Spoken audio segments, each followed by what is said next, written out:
गिबि गिबियावनो आंनि एसपि बड' निउस चेनेलनि जानानै आंनि गोसो गोरबोनि अननाय आरो सिबिनायखौ नोंथांनो फिन जासिहरफिननानै दिनैनि रादाबखौ फरायनो आं आखायाव लाबाय। आसा खालामो आंनि रादाब फरायनायखौ नोंथाङा जोबजासिम खोनासंगोन। दिनैनि रादाबखौ फरायदों आं मुस्रि फैमाल नार्जारि। मैया गाजा गोमजायै आसामजों लोगोसे भारतनि गोबां जायगायावनो दुर्गा मानि जोबथा बिदाय सानाव जेरैबायदि कौटि कौटि सुबुंफोरा दुर्गा माखौ फोथायनानै गावनि गोसोजों फैबाय थानाय समफोराव आलो गोजोन समफोरखौ बारलांनो हानायनि बोर बिनानै मा दुर्गाखौ बिदाय होदों, थिग बेबायदिनो भारतनि राष्ट्रपति द्रौपदी मुर्मु बिथाङाबो भारतारिफोरनि थाखाय मा दुर्गानिसिम जेरैबायदि भगवान रामचन्द्रआ रावणखौ फेजेननानै सैथो आरो गोजोनखौ गायसननो हादोंमोन, थिग बेबायदिनो जोंनि भारतारियाबो फैबाय थानाय गोदान समफोराव रावण महरै थानाय समाजनि गाज्रि आखल आखु सुबुंनि थासारिखौ फेजेननानै भारताव सैथो आरो गोजोनखौ गायसननो हायो। बेखौनो दुर्गा मानिसिम आरज गाबहरनायखौ जों खौरां बिजोंनि गेजेरजों नुनो मोनो।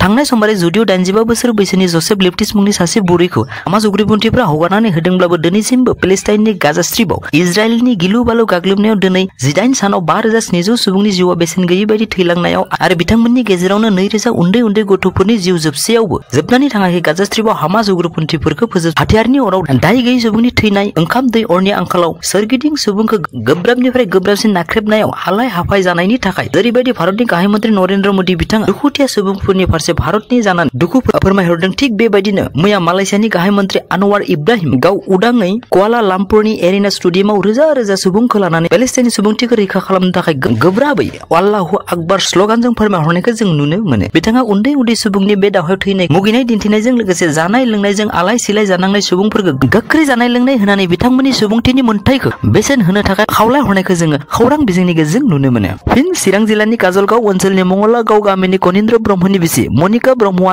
21 अक्ट'बर खालार खालि 5 बोसोर बैसोनि खुदियाखौ लानानै गुबुनजों खारखोमा लांनाय ओनसोलनि सुबुंफोरजों लोगोसे बर' आइजो माहारिखौ फिन लासिंसिं खालामनायनि खामानि मावनायखौ जों समाजारि बिजोंनि गेजेरजों नुनो मोनो। सुलुङाव मिथिनाय बायदिब्ला थारै 6 बोसोर संसार जानाय मनिका ब्रह्मआ गावनि असे हौवाखौ गारना खारनो गोनां जेबो गोनांथि गैयामोन, मानोना जानाय लोंनाय गाननाय जोमनाय न' बां फरायसालियाव गथ' दोनलाय लायलाय खालामनायनि थाखाय स्कुटि बेफोर गासै सुबिदाखौनो फिसाय कनिक ब्रह्मआ भुटान बायदि जायगाफोराव बिखानि थैखौ दै खालामनानैब्लाबो रां खामायना न'खरनि सुखु गोजोननि थाखाय बिबान लासेयावबो बेबायदि गुबुन हौवाजों खारलांनायखौ ओनसोलनि सुबुंफोरा थारैनो जोबोर गेदेर गोरोन्थि मावनाय जादों होनना सुलुङाव फोरमायनायजों लोगोसे जेरावखि थाया मानो फिन गावनि फिसायनि न'आव फैफिननो थाखायबो खौरां बिजोंनि गेजेरजों खावलायहरनायखौ जोङो नुनो मोनो। लोगोसे सोरबाफोर सुबुङा बिथांमोनखौ नुसनोब्ला 87200148 नङाब्ला 7896750893 नम्बराव फन खालामनानै खौरां हरनो थाखायबो खौरां बिजोंनि गेजेरजों खावलायहरनायखौ जों नुनो मोनो।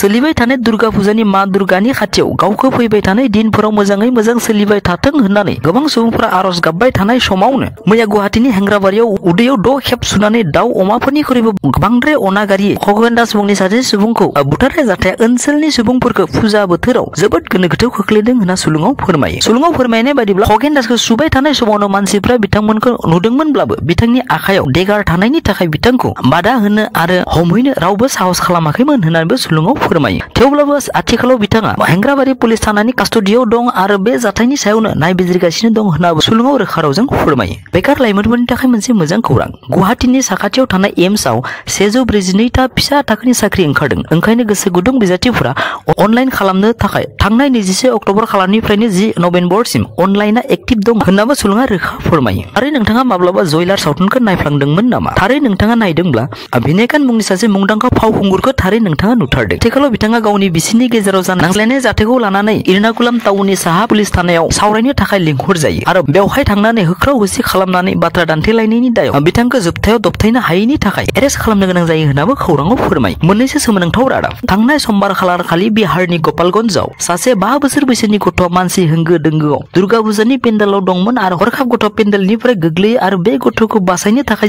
जेब्ला थाङो बिथांमोनाबो गोग्लैनानै गासै 7 जायगायावनो थैनायजों लोगोसे 2 पेन्डेलनि सुबुंफ्राबो जोखोम जादों होनना डिसि नवाल किशोर चौधुरी बिथाङा सुलुंनो मोनथिहोयो। समजों लोगोसे जेरैबायदि मिथिंगानि आरो मानसि दुमसिनि साननाय हनाया सोलायदों, थिग बेबायदिनो आदारनि आंखालाव खायसे सैमानि आखल आखुफोराबो सोलायनो हमदों जानांगौ। मानोना मैया उत्तर प्रदेशनि सासे 8 बोसोर बैसोनि हिनजावसा गथ'आ सैमा अरनायजों थैनो गोनां जायो। सुलुङाव फोरमायनाय बायदिब्ला गथ'नि बिफाया सासे आबादारिमोन आरो बिथाङा सैमा अरनायखौ साधारन साननानै गथ'खौ डक्टरनि साखाथियाव बिजिबो होनो लाङाखैमोन होनना सुलुङाव फोरमायो। ओंखायनो जोबथा समाव जेब्ला गथ'खौ डक्टरनि खाथियाव लाङो अब्ला डक्टरा बेबायदि सैमाजों अरजायोब्ला जेरैखि जाया डक्टरनि साखाथियाव थांनानै बिजि लानांगौ होननानैबो ओनसोलनि सुबुंफोरखौ मिथिहोयो होनना सुलुङाव फोरमायो। आरो बेराफारसेथिं झारखन्डनि दुमकायाव फालोसे मोसौ लामाथिं थांबाय थानाय समाव हरखाब सासे 16 बोसोर बैसोनि गथ'आ बाइक सालायना एसे फोनांफ्लांनायनि दायावनो बैसो गुमग्रा सुबुं गथ'खौ बुनानै बुथारो होनना दुमका पुलिस थानाय खौरां खौरां बिजोंनि गेजेरजों फोरमायो लोगोसे थैनाय सुबुंनि क्षतिपूरणबो मैसोनि बिगुमाया होनांगौ होनना सुलुङाव फोरमायनायखौ जोङो रोखा नुनो मोनो बेजों लोगोसे आंनि दिनैनि रादाबा एसेनोसै थारै नोंथाङा आंनि रादाबखौ अन्नानै जोबजासिम खोनासंजोबनायनि थाखाय आंनि गोसो गोरबोनि अननाय आरो सिबिनायखौ नोंथांनो फिन जासिहरफिननानै थारै नोंथाङा दिनैसो आंनि रादाबखौ खोनासंफ्लांदोंब्ला अन्नानै दिनैसिमबो आंनि रादाबखौ साबस्क्राइब लाइक आरो शेयार खालामाखैब्ला अन्नानै साबस्क्राइब लाइक आरो शेयार खालामनो थाखाय गुरै खावलायहरनाय जाबाय एसेनोसै